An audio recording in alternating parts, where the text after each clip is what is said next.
What? How did I miss that?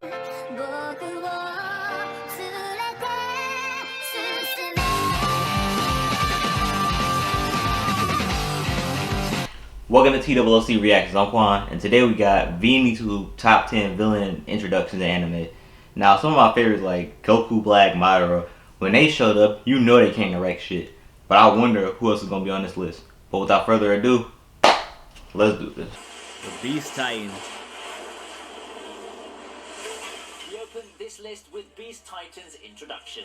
Season Bro, 2 of Attack that on man Titan officially did not introduces us play to the Beast at Titan. all. Now, by now you should be experts at distinguishing titans that are important to the plot from unnamed fodder. Apparently, Mike Zacharias isn't, as he mistakes the Beast Titan for a run-of-the-mill abnormal. That mistake proves costly, as he experiences firsthand the fearsome ability of the Beast Titan. What happens next is more surprising, as the Beast Titan shows the capability to command other Titans. He speaks and tries to interrogate the helpless human about the mobility gears. Finding no satisfying answer, he relents and allows the Titans to devour their victim.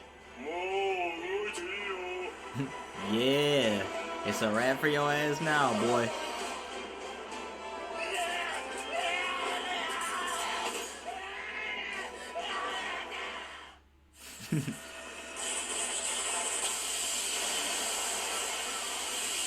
I've never watched Fate. Somebody tell me in the comments if it's good or not. Fate Zero's Casta is arguably one of the creepier and more sinister servants in the Fate Stay Night timeline. Of course, a grand villain like him deserves nothing less than what the Fate Zero anime gave him. Instead of being cool or amazing like most servants, Casta is nothing short of chilling. In a series that prides itself on Got great that blank morality, stare. Casta provides that one character the viewers can immediately latch onto as the bad guy, that one irredeemable, at least in this series, villain to root against. On another note, the magnificent and chilling introduction of Casta and Ryunosuke contrasts to a lot of the absurd scenes that feature this master-servant duo. It's a match made in heaven, or hell for that matter. What? He really did that little boy like that?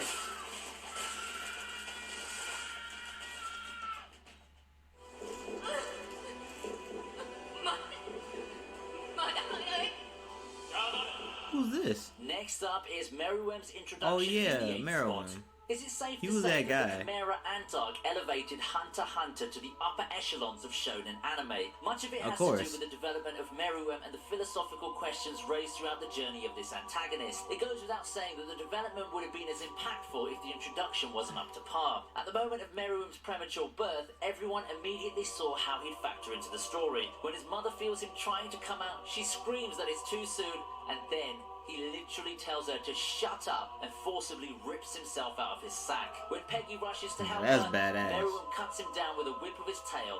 Pretty disturbing and chilling, eh? But what better way to showcase his initial characterization than the circumstances surrounding his birth?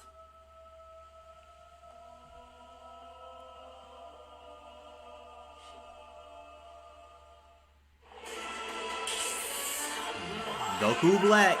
There we go.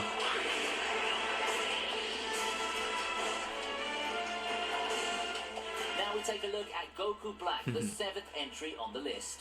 Truth be told, Let's the go. idea of an evil Goku's been played around for a while now, be it in fan fiction or even official characters like Turtles. I doubt any of them would have had the impactful introduction that Goku Black got, with the scene of him staring down Trunks from afar still sticking in the back And of you my know mind. when it's Now, I know a lot up of against people Trunks, were it's gonna lukewarm, always be even a great cautious villain. at the idea of an evil Goku at first, but the villain's cool introduction and his eventual development gradually won many DBZ fans over. Of course.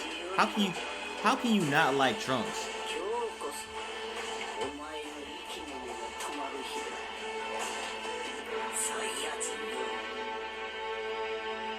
Yeah.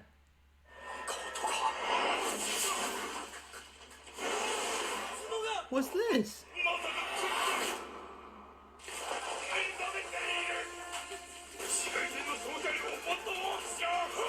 How could any JoJo fan forget the Pillar Men's introduction? That 6th on the Never list. watched it. The Pillar Men Awakening is one of the more bizarre and gripping scenes in Battle Tendency, and that's saying something. A more light-hearted entry in the JoJo series, Battle Tendency suddenly gets far more serious with the introduction of this group of villains. Wamo awakens by suddenly launching an attack on the Nazis. As he breaks out of his seal, he does what a JoJo character does, posing before turning serious and crushing what feeble resistance the Nazis gave off. He linked the Nazis together in order to kill them more easily. Giving one more look at his handiwork, he then awakens the rest of his kin. The world trembles at the power of the Pillar Men.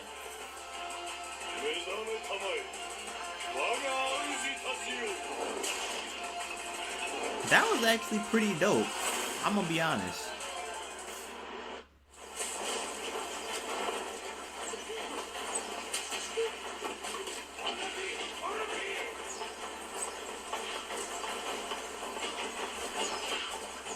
Luo Lang. List is Luo Lang. Fifth place is someone who's no stranger to these lists. Luo Lang from Sword of the Stranger finds his way into another list with his amazing introduction. Like the wolf he's named after, Luo Lang easily tears through the bandits like the feeble prey they are with superior speed, strength, and tactics at full display. The massacre only further highlights what awaits our protagonists at the climax of the movie. You mean that's what they have to be? This man what does do they have to pull out of their not play no games. He's skilled. This beast? Only one way to find out, and that's to watch Sword of the Stranger.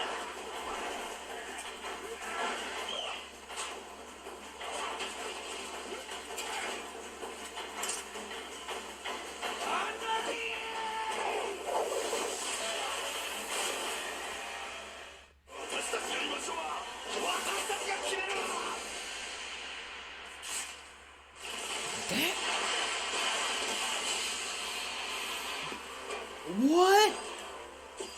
How did I miss that? Hold on. One second. How did I miss that part of My Hero? I must not have watched thoroughly enough. This man Overhaul is OP. I can't wait till we see him in the 4th season. Let's continue. Overhaul's definitely one of the coolest villains in My Hero Academia. Even though we see him at the end of Season 3, his formal introduction is when he comes face to face with the League of Villains. You might expect a new face to be taken aback by the hideout of the nastiest villains left in the post-war wide world, but not Overhaul. Instead, he criticizes Shigaraki and the rest of the League. Nope, he's not interested in joining the League in their quest to crown Shigaraki the next ruler of the world. Overhaul turns the tables and urges them to join him instead. A melee between villains commences, showing how little he cares for the lives of his subordinates. Talk about some good old evil versus evil. Gotta love pissing contests between these villains. They're so fun to watch. Let's see.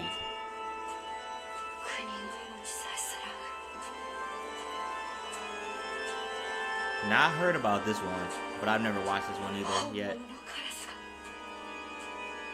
What a way to make an entrance, stepping over one of the main characters and turning the 3-on-1 battle around to his advantage. That's what this monster of a swordsman does in his anime debut. Anime-only fans watching that scene probably thought, who is this strange masked man, without knowing that they're already looking at the most overpowered villain in the Gintama universe. With Gintoki's help, Utsuro is eventually forced back, only to reveal a face that would traumatize Gintoki for quite some time. He also displays his regenerative powers, giving our heroes a first glimpse of that terrifying ability that would be more than tough to overcome.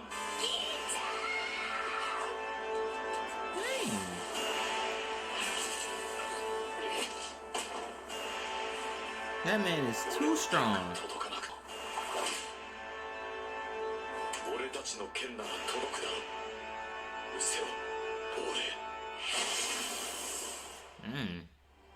I gotta watch that fight.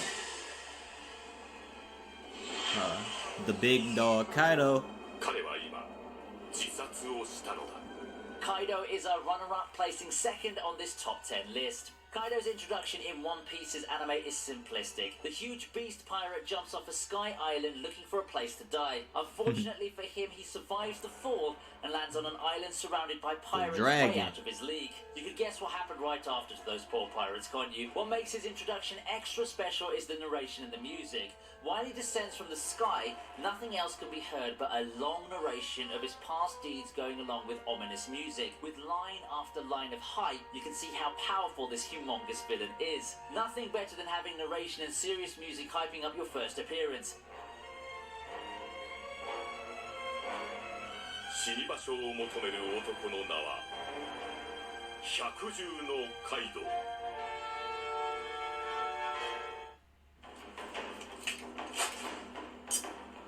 Oh yeah, Madara, let's go. We end the list with who else Let's get but to it. Madara. How many of these Let's get lists to has it. Madara appeared in? Perhaps it's a testament to how awesome Everybody he is getting in the them grand scheme hands. of things. He really deserves to have the No role of being the games. ultimate villain instead of being hijacked by Kaguya. Yeah, I said it. If you've been following Let's other go. videos on this channel, this moment doesn't need any introduction. So for now, I'll let you relive the moment once more with the video. Come on, I'm sure some of you forgot who you should be cheering for in that fight. Anyone seeing a one-man army fight like that would surely be caught in the moment and struck with awe at This the power man. exhibited by the bad guy. This moment is the key moment that confirmed that Madara is the real deal. This is it. One of the Put hands on villains the that our whole heroes have Shinobi to Alliance. overcome. So, we come to the end. Those are my top 10 villains. Man, this list was great. Obviously, with Madara, Goku Black, and Overhaul shocked me. But Luo Lang, I'm gonna have to check that show out. Sort of the Stranger. But if you guys got any more reaction requests, comment them down below. Be sure to like, share, and subscribe to the channel. Remember, stay strong and don't take what we say out of context. Peace and love.